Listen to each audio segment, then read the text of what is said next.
జగన్మోహన్ రెడ్డితో రాజకీయ ప్రయాణం. జగన్మోహన్ రెడ్డి గారితో వాస్తవం చెప్పాలంటే రాజశేఖర రెడ్డి గారి మరణం దాకా పరిచయం లేదు. నాకు వైఎస్ కుటుంబంలో వైఎస్ రాజశేఖర రెడ్డి గారితో దగ్గర సంబంధాలు ఉన్నాయి. వైఎస్ రాజారెడ్డి గారితో దగ్గర సంబంధాలని చెప్పలేని సంబంధాలు ఉన్నాయి. కాంగ్రెస్ పార్టీ వర్గ రాజకీయాల్లో భాగంగా ఆనాడు నేదురుమల్లి జనార్దన్ రెడ్డి గారికి వ్యతిరేకంగా ఈ జిల్లాలో వైఎస్ రాజారెడ్డి గారు విదేశాలు ఇచ్చేస్తే మేము దగ్గరుండి ఆయన వెంట నడిచాం. రాజశేఖర రెడ్డి గారితో ప్రస్తుతం ఉండే కేవీపీ రామచంద్రరావు గారితో దగ్గర సంబంధాలు ఉన్నాయి. రాజశేఖర రెడ్డి గారి మరణం తర్వాత నాకు వైఎస్ జగన్మోహన్ రెడ్డి గారితో పరిచయం ఏర్పడింది. 2014లో నాకు అవకాశం వచ్చింది. నాకు అవకాశం రాకముందే ఆ రోజు వైఎస్ఆర్ కాంగ్రెస్ పార్టీ కొత్త ప్రాంతీయ పార్టీ ప్రజల్లోకి విస్తృతంగా తీసుకెళ్లాలని గడప గడపకి వైఎస్ఆర్ కాంగ్రెస్ పేరుతో నెల్లూరు రూరల్ నియోజకవర్గంలో 141 రోజులు ఇంటింటి పాదయాత్ర చేయడం జరిగింది.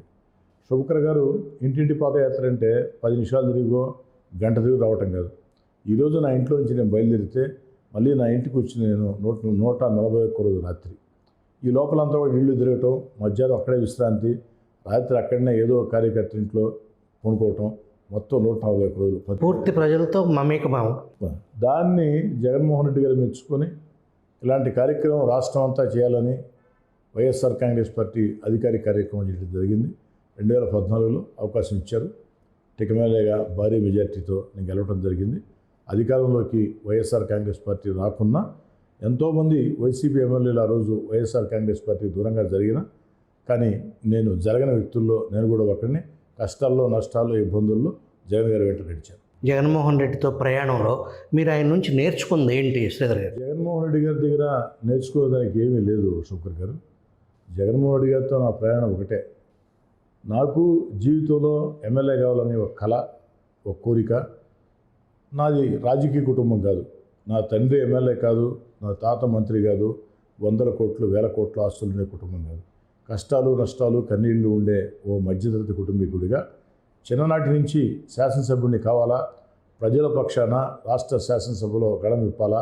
ఆనాడు ఏదైతే 78లో వెంకయ్యనాయుడు గారు, జైపాల్ రెడ్డి గారు, గౌతు లచ్చన్న గారు, పుచ్చలపల్లి సుందరయ్య గారు, నల్లపరెడ్డి శ్రీనివాసరెడ్డి, ఇదంతా ఎమ్మెల్యేలు, వీరంతా శాసనసభలో గట్టిగా మాట్లాడేవాళ్ళు.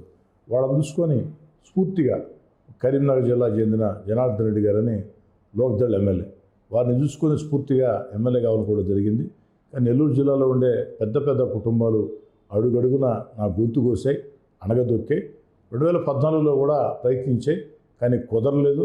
జగన్మోహన్ రెడ్డి గారు అవకాశం ఇచ్చారు. ఆ ఒక్కడే మాత్రం జగన్మోహన్ రెడ్డి గారి పట్ల నా గౌరవం ఉంటుంది తప్ప మొట్టమొదటిసారి అవకాశం నాకు ఇచ్చారని నేర్చుకోవడానికి ఆయన దగ్గర ఏమీ లేవని చెప్పని నా అభిప్రాయం. అసలు గ్యాప్ ఎందుకు వచ్చిందండి మీకు ఆయనకి? 2014లో ఎమ్మెల్యేని, 2019లో ఎమ్మెల్యేని, 2019లో రెండోసారి ఎమ్మెల్యే అయిన తర్వాత జగన్మోహన్ రెడ్డి గారు ముఖ్యమంత్రి అయిన తర్వాత జగన్మోహన్ రెడ్డి గారు నాకు దూరం జరగడం ప్రారంభమైంది. ముఖ్యమంత్రిగా జగన్మోహన్ రెడ్డి గారి వ్యవహార శైలి ఏమాత్రం బాగలేదు. ఒకటి శుభకర్ గారు, జగన్మోహన్ రెడ్డి గారు నాది పార్టీ, నేను కష్టం చేశా కాబట్టి అధికారంలోకి వచ్చా, నేను కష్టం చేశా అంటారు. నేను కాదను.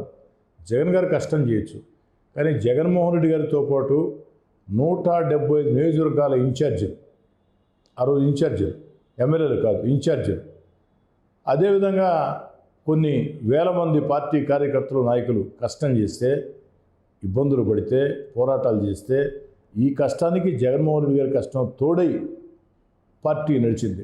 కానీ ఇవన్నీ ఏమి లేదు, నేనే సర్వం, నేను దైవాంశ సంభూతుడిని, నా ఫోటో ఉంటేనే వీళ్ళందరూ గెలిచారని. శుభకర్ గారు ఒక మాట మనం అడుగుతున్నా, మీ ద్వారా ప్రజలను అడుగుతున్నా, 2014 ఎన్నికల్లో జగన్మోహన్ రెడ్డి గారి ఫోటో మా గెలుపుకి ఒక కారణం, నేను కాదంటం లేదు. కానీ కేవలం జగన్ గారి గెలిపే కారణం అయితే, జగన్ గారి ఫోటోనే కారణం అయితే 175లో ఎందుకు గెలవలేదు? ఆఖరికి వైఎస్ రాజశేఖర రెడ్డి గారి సతీమణి విజయమ్మ గారు విశాఖపట్నంలో ఎందుకు ఓడిపోయారు? ఆ మాత్రం ఆత్మపరిశీలన జగన్మోహన్ రెడ్డి గారు చేసుకోవాల్సిన అవసరం లేదా? నో డౌట్ పార్టీ పరంగా మీ సపోర్టు ఉండాల్సిందే, మీ ఫోటో ఉండాల్సిందే, మీ సింబల్ ఉండాల్సిందే. దాంతోపాటు నియోజకవర్గంలో ఎమ్మెల్యేగా పోటీంచే అభ్యర్థి కష్టం ఉండాల్సిందే, అభ్యర్థి బలం ఉండాల్సిందే. అలా కాదు మొత్తం నా ఫోటో, ఓడిపోతే వేస్ట్గాళ్ళు. 2014లో ఎన్నికలు అయిపోయాయి, మేము గెలిచాం. ఓడిన ఎమ్మెల్యే చాలామంది ఉన్నారు. పులివెందుల్లో జగన్ గారు మీటింగ్ పెట్టారు 3 రోజుల తర్వాత. గెలిచిన వాళ్ళతో మాట్లాడారు, బాగా మాట్లాడారు. ఓడిపోయిన వాళ్ళని కూర్చోబెట్టి మీరు వేస్ట్ గాళ్ళు, మీరు వేస్ట్ గాళ్ళు, మీ వల్ల పార్టీ ఓడిపోయింది అంటే గెలిస్తే మాత్రం నీ ఫోటో, ఓడితే మాత్రం ఎమ్మెల్యేల అసమర్థత. ఈ ధోరణి మంచిది కాదు రాజకీయాలు, ఏ పార్టీ అయినా మంచిది కాదు. పార్టీ ప్రజాస్వామ్యంలో రాజకీయ పార్టీలో కార్యకర్త, డివిజన్ స్థాయి నాయకుడు, నియోజకవర్గ స్థాయి నాయకుడు, గ్రామస్థాయి నాయకుడు, జిల్లా నాయకత్వం, రాష్ట్ర నాయకత్వం రకరకాల అంశాలు ఆధారపడి ఉంటుంది. అలా కాకుండా నేను సర్వం నేనే మొత్తం నేనే అనుకుంటే అది సాధ్యం కాదు. ఆ సర్వం నేనే మొత్తం నేనే కాడ నాకాయనికి కాస్త దూరం పెరుగుతూ వచ్చింది. కానీ విభేదాలకు మాత్రం కారణం అది కాదు. విభేదాలకు కారణం జగన్మోహన్ రెడ్డి గారి పట్ల నేనేమైనా తప్పు చేశానంటే నా దృష్టిలో తప్పు కాదు, ఆయన దృష్టిలో తప్పు ఒకే ఒకటి. ఏమిటంటే అమరావతి ప్రజలు, అమరావతి ఉద్యమకారులు అంతకుముందు ప్రభుత్వంలో అమరావతి రాష్ట్ర రాజధాని అంటే త్యాగాలు చేసిన ప్రజలు, జగన్మోహన్ రెడ్డి గారు ప్రతిపక్ష నేతగా అమరావతి ఏకైక రాజధాని గుర్తిస్తున్నానని చెప్పి అసెంబ్లీ సాక్షిగా చంద్రబాబు నాయుడు గారి నిర్ణయాన్ని గుర్తిస్తానని చెప్పి ఆమోదిస్తున్నానని చెప్పి ఏకగ్రీవ తీర్మానం చేసి ఎన్నికల వేళ అమరావతి రాజధాని ఉంటుంది, నా ఇల్లు కూడా అమరావతిలోనే కట్టుకున్నా అని చెప్పిన వ్యక్తి ఎన్నికలు పూర్తయిన తర్వాత అమరావతిని 3 ముక్కలు చేసినప్పుడు వాళ్ళు ఈదుల్లోకి వస్తే నెల్లూరులో వాళ్ళు పాదయాత్రకు వెళుతూ ఉంటే నెల్లూరు రూరల్ నియోజకవర్గంలో భారీ వర్షాలతో వరదలతో ఇరుక్కున్నారు. నేను వరద ప్రాంతాల్లో పర్యటిస్తూ వీరుండే ప్రాంతానికి ముందు వెనక స్థానిక గ్రామాలు ఉంటాయి, మధ్యలో వీళ్ళు ఉంటారు. ఆ దారిని వెళుతూ వారిని చూడకుండా, వారి దగ్గర ఆపకుండా వెళ్ళటం సభ్యతా సంస్కారం కాదని ఆగి పరామర్శించా. వారిని ఇక్కడ రాత్రి ఇంకా ఎక్కువ వరద వస్తుందమ్మా, మెయిన్ రోడ్డుకి రండి, మీకు కావాల్సిన ఏర్పాట్లు చేస్తామని చెప్పా. అంతమించి ఒక మాట నేను మాట్లాడాల. వాళ్ళు జై అమరావతి అంటే నాకంటే ముందు ఆ స్థానిక పెద్దలు మీరు అలా మాట్లాడొద్దు, ఆయన ఏదో మంచితనంగా వచ్చాడు, ఆయన ఇబ్బంది పెడితే ఎట్టంటే వాళ్ళకు కూడా చెప్పాను. అమరావతి మీద వైఎస్ఆర్ కాంగ్రెస్ పార్టీ శాసనసభ్యుడిగా పార్టీ నిర్ణయం నా నిర్ణయం అమ్మా, వ్యక్తిగత నిర్ణయాలకి రాజకీయ పార్టీలో అవకాశం ఉండదు, కానీ నేను మానవత్వంతో వచ్చానని చెప్పి అక్కడి నుంచి ఎక్కువ దూరం పెరుగుతూ వచ్చింది. దూరం కాదు, ఒక రకంగా చెప్పాలంటే అక్కడికే జగన్మోహన్ రెడ్డి గారితో నాకు అనుబంధం తగ్గుతూ వచ్చింది. నియోజకవర్గంలో అభివృద్ధి కార్యక్రమాల విషయంలో శాసనసభ్యుడిగా ఒత్తిడి ఎక్కువ ఉంటుంది. శుభకర్ గారు ఒక మాట చెప్తాను, మీరు అర్థం చేసుకోండి. సంక్షేమ కార్యక్రమాలు రాష్ట్రాల నుండి ప్రభుత్వాలు ఇస్తాయి, ఏ ప్రభుత్వం నుండి ఇస్తుంది, ఒకరు ఎక్కువ ఒకరు తక్కువ కావచ్చు. ఆ యొక్క సంక్షేమ కార్యక్రమాలు రాష్ట్ర ప్రభుత్వ గౌరవాన్ని పెంచుతాయి. అదేవిధంగా విధానపర నిర్ణయాలు రాష్ట్ర ప్రభుత్వ గౌరవాన్ని పెంచుతాయి. కానీ స్థానికంగా శాసనసభ్యుడు బలంగా ఉండాలంటే, స్థానికంగా శాసనసభ్యుడు ప్రజల ఆమోదం పొందాలంటే అభివృద్ధి కార్యక్రమాలు ఖచ్చితంగా చేసి తీరాల్సింది. సంక్షేమ కార్యక్రమాలేమో రాష్ట్ర ప్రభుత్వం అకౌంట్లో పడతాయి, నిజాయితీగా మాట్లాడుకుందాం. అభివృద్ధి కార్యక్రమాలు ఏమో జరిగినప్పుడు రాష్ట్ర ప్రభుత్వ అకౌంట్లో పడతాయి. అదే సమయంలో మా ఎమ్మెల్యే ఈ రోడ్డు వేయించాడాయా, మా ఎమ్మెల్యే ఈ కాలువ కట్టించాడాయా, మా ఎమ్మెల్యే ఈ మంచినీటి పైపు వేయించాడాయా, మా ఎమ్మెల్యే ఈ కరెంట్ వేయించాడాయా మా ఎమ్మెల్యే బ్రిడ్జి కట్టించాడాయా అని ఎమ్మెల్యే గౌరవం పెరుగుతాయి.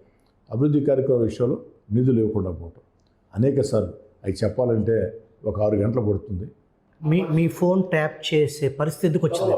తర్వాత అమరావతికి ప్రజల్ని, అమరావతి ఉద్యమకారుల్ని ఉద్యమ సమయంలో నెల్లూరు దారి గుండా వెళ్తున్నప్పుడు వరద ప్రాంతాల్లో చిక్కుకుంటే మానవత్వంతో పరామర్శిస్తే ఆ తర్వాత నా మీద నిఘా పెట్టారు. ఒక ఐపీఎస్ అధికారి నాకు ఫోన్ చేశాడు. నేను వైసీపీ దూరం 3 నెలల ముందే యువ ఐపీఎస్ అధికారి, సార్ మీ యువ ఐపీఎస్ సీనియర్ యువ ఐపీఎస్ ఒక ఐపీఎస్ అధికారి ఫోన్ చేశాడు.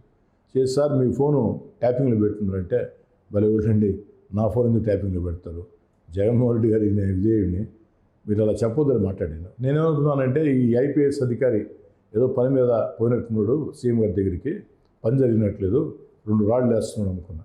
కానీ 3 నెలల తర్వాత సీనియర్ ఐపీఎస్ అధికారి, intelligence chief PSR Anjaneyulu, Seetharamanjaneyulu PSR Anjaneyulu నేరుగా నాకే ఫోన్ చేసి, అయ్యా మా కాడికి పంపించాను అండి అయ్యా అన్నాడు.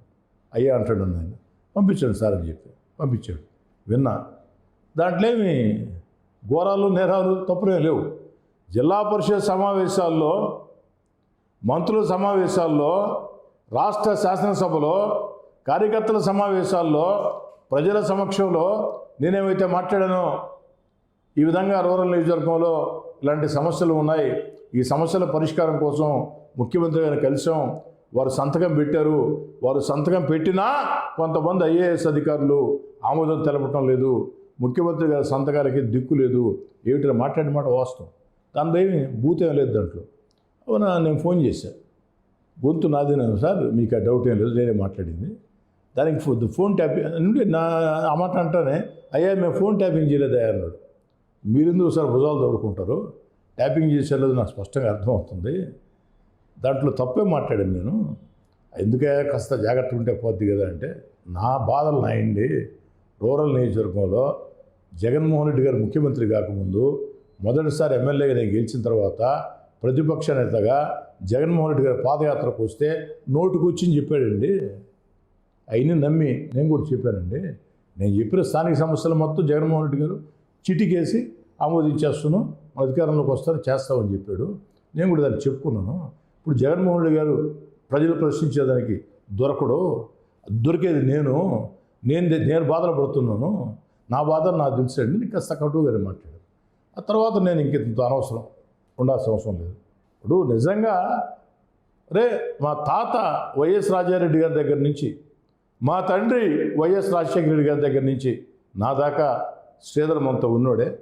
ఓదార్పు యాత్ర సమయంలో నెల్లూరు జిల్లాలో ఓదార్పు యాత్ర చేసేదానికి మనిషి కరువైన రోజుల్లో శ్రీధర్ నా కోసం పనిచేశాడే, పెద్ద పెద్ద కుటుంబాలను ఎదుర్కొన్నాడే, కేసులు పెట్టించుకున్నాడే, పోరాటాలు చేశాడే, తెగించి పనిచేశాడే. ఏమిటి సమస్య అని పిలిచి మాట్లాడే ప్రయత్నం చేయకుండా ఇష్టారీతిగా బెదిరించాలనుకుంటే, బెదిరింపులుగా భయపడే వ్యక్తిని కాదు శోకర్ గారు. నేను పెరిగిన వాతావరణం విద్యార్థి ఉద్యమాల నేపథ్యం, విద్యార్థి రాజకీయాలు, ఆ విద్యార్థి రాజకీయాల్లో బాగా అనేక పోరాటాలు, ఒక నెల్లూరు జిల్లాలో కాదు, అస్సాం సత్యాగ్రహం దగ్గర నుంచి అనేక పోరాటాల్లో నేను పాల్గొని ఉన్నా. కాశ్మీర్లో ఉదంపూర్లో ఏదైతే కాశ్మీర్లో జాతీయ జెండా ఎగరేయాలని చెప్పని ఆ పోరాటాలు ఉదంపూర్ హాస్టల్ దగ్గర నుంచి అనేవిట్లో పాల్గొని ఉన్నా. హై స్కూల్లో చెప్పారు, మీ 8th క్లాస్లోనే పోలీస్ లాకప్లు చూశానని, ఘర్షణలు చూశా, కేసులు ఎదుర్కొన్నా. అలాంటి భయపెడితే భయపడేవాడిని కాదు, భయపెట్టాలని చూశాడు, నిర్ణయం తీసుకున్నా. జగన్మోహన్ రెడ్డి భయపెట్టాలని చూస్తున్నాడు. రఘురామకృష్ణరాజు గారు వివేదిస్తే వారిని ఏ విధంగా వేధించారు అందరు చూశారు. అంటే భయపెట్టి రాజకీయాలు అనుకుంటావా? భయపెట్టేదానికి అందరూ భయపడరు.